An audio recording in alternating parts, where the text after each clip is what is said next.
हमें उत्तम दान करना चाहिए। उत्तम दान क्या है? ज्ञान का दान।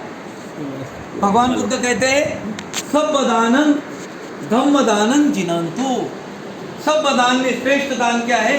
धम्म दान, ज्ञान का दान, रक्त का दान, ब्लड डोनेशन, या कोई बच्चे को पढ़ाने के लिए मदद करना, शिक्षा के लिए मदद करना, ये उत्तम दान है। हम लोग कनिष्ठ दान करते, जो टाकाऊ वस्तु है ना फेंकने वाली, वो दान देते, बोले दान दे दिया, वो दान नहीं होता है, वो कनिष्ठ दान कहते हैं।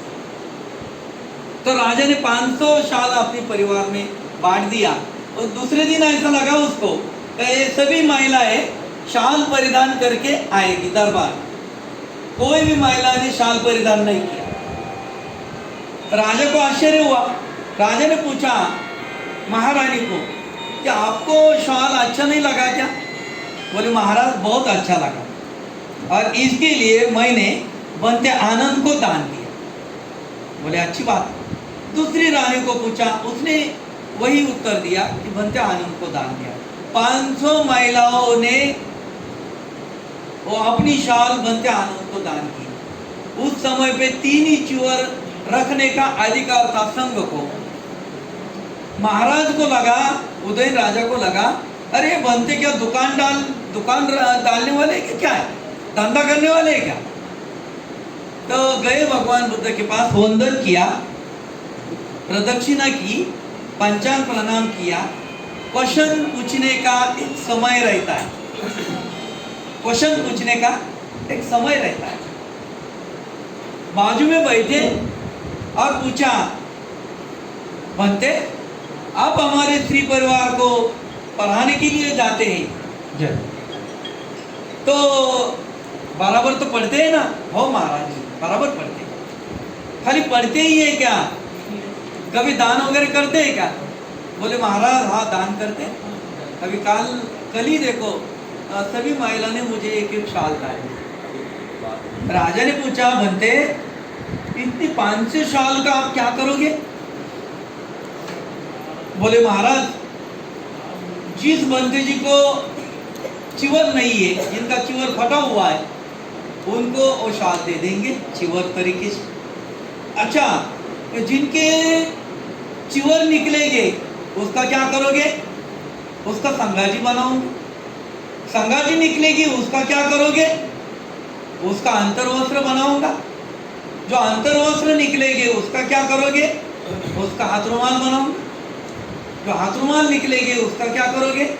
उसका पानी छानने के लिए वो कपड़ा बनाएंगे। जो पानी छानने का कपड़ा है उसका क्या करोगे? उसका पाव पुसना बनाएंगे। पाव पुसने के लिए है ना, अगर वो पाव पुसना निकलता है उसका क्या करोगे? उसका पोचारा बनाऊंगा। अभी तो ये सब ये हो गए। पहले के जमाने में दीवार को लिपने के लिए वो जिंदी का कपड़े का वो पोचारा पोंछने के लिए तो पोता बनाओ, और वो पोता निकलेगा उसका क्या करोगे? तो उसका कूट के मट्टी में मिला के गिलावा दे दूंगा। तथागत भगवान बुद्ध ने इस बात को साधुकार दिया। अगर ऐसा कांच कसरी भिक्षु संघ यानी धम्म प्रचारक होगा तो मेरा धम्म हजारों बरस तक चलेगा। ये तथागत भगवान बुद्ध की उदान कहते उसको। तथागत भगवान बुद्ध की उद्गार है कि अगर ऐसा काचकसरी भिक्षु धम्म प्रचारक रहेंगे तो हमारा धम्म हजारों वर्ष तक चलेगा। तो हमें बुद्धिस्ट सोसाइटी ऑफ इंडिया को जो कार्य करता चाहिए वो काचकसरी होने चाहिए। समाज का पैसा है, वो आप ट्रस्टी है, अध्यक्ष हो, सेक्रेटरी हो, कोषाध्यक्ष हो, पदाधिकारी है, आप ट्रस्टी है, उसका बरोबर सही तरीके से इस्तेमाल करना यह आपकी ड्यूटी है। तो ऐसा कार्यकर्ता बुद्धिस्ट सोसाइटी ऑफ इंडिया को चाहिए। 8वां पॉइंट के कार्यकर्ता एहसानमंद होना चाहिए, यानी उपकार की जानिव रखने वाला होना चाहिए। उपकार की जानिव यानी क्या है? माँ बाप ने किया, पटेल साहब माँ ने कैसे कोख में पलाया है, क्या? हमें हमें पाला है, पोषा है, बड़ा किया है, हमें प्रशिक्षित किया है। तो हमारे ऊपर हमारे माँ बाप के बहुत सारे उपकार हैं। बाबा साहब अम्बेडकर जी ने हमें स्वाभिमान का जीवन सिखाया है, दिलाया है। बाबा साहब के उपकार है हमारे ऊपर। बुद्धिस्ट सोसाइटी ऑफ इंडिया आप सभी लोगों को प्रशिक्षित कर रही है, समाज में बोलने का मौका दे रही है, सम्मान कर रही है। हम पदाधिकारी, जो भी पदाधिकारी बनते हैं, जो भी पदाधिकारी है, समझो अगर हम लोगों को कोई कहे कि आपको 10 लाख रुपए देता हूं, मुझे अगर कोई कहे 10 लाख रुपए देता हूं, मुझे इस जिला का अध्यक्ष बना, लेकिन मैं 2 नंबर का धंधा करता हूं, मेरी शराब की दुकान है, उसको नहीं बनाएंगे। हमें कार्यकर्ता बुद्धिस्ट सोसाइटी ऑफ इंडिया को कैसा चाहिए? शीलवान, नीतिवान, चारित्र्य संपन्न, अंधश्रद्धा से मुक्त, अंधविश्वास से मुक्त और व्यसन से मुक्त। इसके लिए हमारे सभी पदाधिकारी, अगर गलती से कोई गुटखा खाता है, कोई कभी कभार पान बीड़ी का कुछ करता है, तो आज से संकल्प करे और इस हॉल के बाहर निकलने के बाद जो भी तंबाकू होगी, पान की डिब्बी होगी या गुटखा की डिब्बी होगी, वो अपने आप फेंक दो। हमारे पास आने की जरूरत नहीं, दिखावा करने की जरूरत नहीं है। नहीं नहीं गुरुजी मैंने छोड़ा है, फिर हम उसका आपका फोटो लेंगे, फिर प्रसिद्धि करेंगे, कोई जरूरत नहीं है। अत्तदीप भव, तथागत ने कहा है अत्तदीप भव, स्वयं प्रकाशित। खुद ही संकल्प करना है, खुद ही फेंकना है। बस आज से पान बीड़ी तंबाकू सिगरेट शराब जो भी है अंधविश्वास, वो सब छोड़ के हाल के बाहर निकलूंगा, ये संकल्प करो। इसको वज्रासन कहते हैं, उसको वज्र संकल्प कहते हैं। तो ये संकल्प हमें चाहिए और ऐसा कार्यकर्ता बुद्धिस्ट सोसाइटी ऑफ इंडिया को चाहिए। कार्यकर्ता सभी प्रकार के आमिष यानी प्रलोभन, आपको प्रलोभन दिखाए जाएंगे, आपको बड़ी पोस्ट देते हैं, पैसा देते हैं, बड़ा ये करते हैं। एक कार्यकर्ता मेरे पास आया, एक आदमी, और बोला कि शादी लगाने में आप ही चाहिए। मैं बोला मैं क्यों चाहिए, मैं क्यों चाहिए? तो बोला नहीं, उनको तो भिक्षु चाहिए थे, लेकिन भिक्षु की बंदी जी की नॉन स्टॉप गाड़ी रहती है ना, उनको रोक नहीं सकते, रोकेंगे तो गुस्सा करेंगे, इसके लिए आप चाहिए और 10 मिनट में शादी लगानी है। मैंने उनको बोला बुद्धिस्ट सोसाइटी ऑफ इंडिया की तरफ से शादी लगाने में 27 मिनट लगते हैं, 27 मिनट। मैं 25 मिनट में शादी लगाऊंगा। 2 मिनट इसके लिए कम करता हूँ कि मेरी बॉडी थोड़ी कम है, इसके लिए हलचल जो है ना, वो मूवमेंट मैं जल्दी करता हूँ, इसके लिए 25 मिनट में शादी लगाऊंगा। बोले नहीं नहीं नहीं, आप ज़्यादा बोल रहे, 10 मिनट में शादी लगानी पड़ेगी। आपको बड़े बड़े लोग मिलेंगे वहाँ, वो आपकी उसके उधर पहचान होगी, आमदार आने वाले, खासदार आने वाले, मंत्री आने वाले।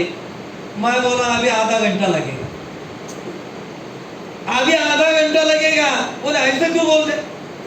आपने मुझे आमिष दिखाया, लालच दिखाई। अरे मैं खाली यहाँ से फोन करूंगा मीराबाई अंबेडकर जी को, जो हमारी राष्ट्रीय अध्यक्ष है, ताई जयवीर ताई जी पूछती है बीएस गायकवाड़ कहाँ पे हो? अरे हमारी जो राष्ट्रपति है मीराबाई अंबेडकर, यानी बौद्ध लोगों की राष्ट्रपति, जैसा हमारा कारोबार, इस देश का कारोबार हमारे राष्ट्रपति के नाम से चलता है, वैसा इस बौद्ध लोगों का कारोबार मीराबाई अंबेडकर जी के नाम से चलता है। मीराबाई अंबेडकर जी के नाम से चलता है, वो हमारी राष्ट्रपति है, बौद्धों की प्रथम नेता है और एकमेव नेता है। तो ताई जी हमको पहचानती है, मुझे क्या जरूरत है। और आप सभी लोगों को बोलता हूँ, हम लोग काम कर रहे हैं अंबेडकर परिवार के साथ। इतिहास जब लिखा जाएगा तो आप लोगों ने मीराबाई अंबेडकर जी के साथ काम किया है, आपके नाती पोते पढ़ेंगे। भीमराव अंबेडकर जी के साथ काम किया है, बाला साहब अंबेडकर जी के साथ काम किया है, अंबेडकर परिवार के साथ हम काम कर रहे हैं। ये बहुत बड़ी बात है, स्वाभिमान की बात। और हम जो काम कर रहे हैं धम्म का कारवा, खाली बौद्ध धम्म के लिए नहीं, इस देश के लिए योगदान है हमारा। हम अंधविश्वास का शिविर चलाते हैं, लोगों को अंधविश्वास से मुक्त करते हैं, भारत का आदर्श नागरिक बनाने के लिए ये हमारा प्रयास है। तो भारत का आदर्श नागरिक बनाने के लिए हम काम करते हैं। देशभक्ति का काम हम सही मायने में हम देशभक्ति का काम करते हैं, लोगों को व्यसन मुक्त करते हैं, भारत का आदर्श नागरिक बनाने का काम करते हैं। तो हमारे इस काम को, खुद को कम महसूस मत समझो, कम महसूस मत करो कि क्या चल रहा है काम, कैसा तो कर रहे, कैसा तो नहीं। स्वाभिमान सिखो। हम बुद्धिस्ट सोसाइटी ऑफ इंडिया का काम करते हैं और 24 प्रकार की शिविर यहाँ पे चलाते हैं। आगे चलकर बताते हैं कार्यकर्ता में मैं, अहम भाव, ये चीज नहीं होनी चाहिए। वो कार्यकर्ता को जला के रख देती है। कोई भी कार्यकर्ता टीम वर्क से होना चाहिए काम, टीम वर्क से काम करो, टीम का आदर्श लो। और क्रिकेट का टीम का आदर्श, खेल का आदर्श लो। अरे कोई बैटिंग करता है, कोई बॉलिंग करता है, कोई क्षेत्ररक्षण करता है, होने वाली विजय कोई एक आदमी की नहीं होती है, टीम की विजय होती है। ऐसा ही टीम वर्क से काम करो। मैं करता हूं, मैं करता हूं तो लोग बोलते हैं इनको ही करने दो। हमें हमारे सोच में परिवर्तन करना चाहिए। शिविर इसके लिए ही है, आज का शिविर इसके लिए ही है कि हमारी जो सोच है इसमें परिवर्तन होना चाहिए। जो गलत सोच है निकाल दो, जो अच्छी सोच है, जो बताया है अच्छा, और एक्सेप्ट करो, अडॉप्ट करो और वो लेके आगे बढ़ो। तो हमारा जो भी पदाधिकारी है, चाहे अध्यक्ष हो, चाहे सेक्रेटरी हो, चाहे पदाधिकारी हो, सभी पदाधिकारियों का सहयोग होना चाहिए। और प्रमुख पदाधिकारी जो है अध्यक्ष सेक्रेटरी, उन्होंने सभी का सहयोग लेना चाहिए, काम का बंटवारा होना चाहिए। ये हमारी कार्यकर्ता की टीम है। तो मैं ये लोखंड को जैसा ये जंग खा जाती है, काट मारती है, ऐसा ही इंसान को ये मी पना, अहम भाव ये खा जाता है। तो हम, मैं नहीं, हम सभी लोग ये शब्द प्रयोग करो। हमारी बीएसआई, हमारा समाज, हमारा देश मेरा नहीं, अकेले का नहीं, मेरी बीएसआई नहीं है। ये टीम काम के लिए पद का बंटवारा किया है, किसी को ज्यादा पगार नहीं है। नहीं मैं अध्यक्ष हूँ, मुझे ज्यादा पगार है, तनख्वाह मिलती है, ऐसा है क्या? नहीं, सहयोग ज्यादा देना पड़ता है। तो सभी का सहयोग ले लो। तो मैं अहम भाव ये कार्यकर्ता में नहीं होना चाहिए। सभी पदाधिकारी ये हॉल के बाहर निकलते समय ये मी और अहम भाव को हमारे पास छोड़ के जाओ। मैं उसको है ना दरिया में छोड़ दूंगा, उधर बंबई में लेके जाके दरिया में डुबा दूंगा। मैं अहम भाव को, ये अहम भाव को हमारे पास छोड़ के जाओ। आगे का पॉइंट है कार्यकर्ता प्रज्ञावान होना चाहिए। प्रज्ञा, ज्ञान, हमारा चिंतन, मनन, अनुभव, पढ़ाई, ये पढ़ाई करनी चाहिए। हाँ, सुबह में मैं मैं कभी ये कान में नहीं लगाता हूँ मोबाइल, अब सभी लोगों को। और जब हम हॉल में बैठते हैं ये मोबाइल पे नहीं रहते हम। 20% रहेगी। 100 में 1 घंटा के लिए मैंने कान में लगाया था। आप बोलेगा अरे गुरुजी क्या कर रहे